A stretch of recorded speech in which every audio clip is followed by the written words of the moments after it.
BJP দেখিছে আপোনালোকে আপৰ শোচনীয় পৰাজয় তেওঁলোকে ৰাইজে প্ৰত্যাখ্যান কৰিলে দিল্লীবাসীয়ে এইটো আজিৰ দিনটো আটাইতকৈ গুৰুত্বপূৰ্ণ খবৰ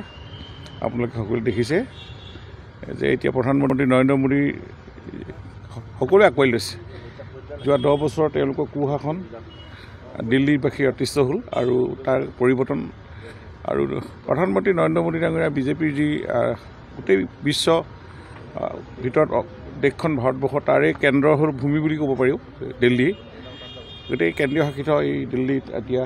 দেখিছে আপোনালোকে প্ৰধানমন্ত্ৰী নৰেন্দ্ৰ মোদী ডাঙৰীয়াৰ নেতৃত্বত এতিয়া নতুনকৈ গঢ়লৈ উঠিব ৰাইজ যথেষ্ট উৎফুল্লিত হৈছে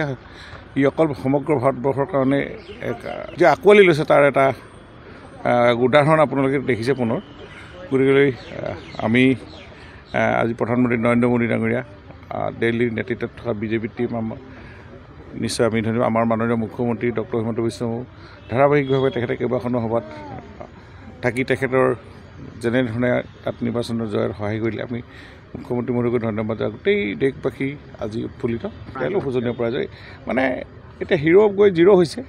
এটা সময়ত হিৰ' আছিলে এতিয়া জিৰ' কাৰণ তেওঁলোকৰ ৰাইজে গ্ৰহণযোগ্যতাটো দিল্লীবাসীয়ে গ্ৰহণ নকৰিলে কাৰণ তেখেতসকলক 10 বছৰ সুবিধা দিলে আৰু দেখিলে যে তেওঁলোকে যি মিঠা কথা দি ভুৱা প্ৰতিশ্ৰুতি সেইটো এতিয়া দিল্লীবাসী যথেষ্ট সজাগ সচেতন গতিকে মই ভাবোঁ এইটোৱে আমাৰ দেশখনৰ কাৰণে এইটো এটা ভাল পৰিৱৰ্তন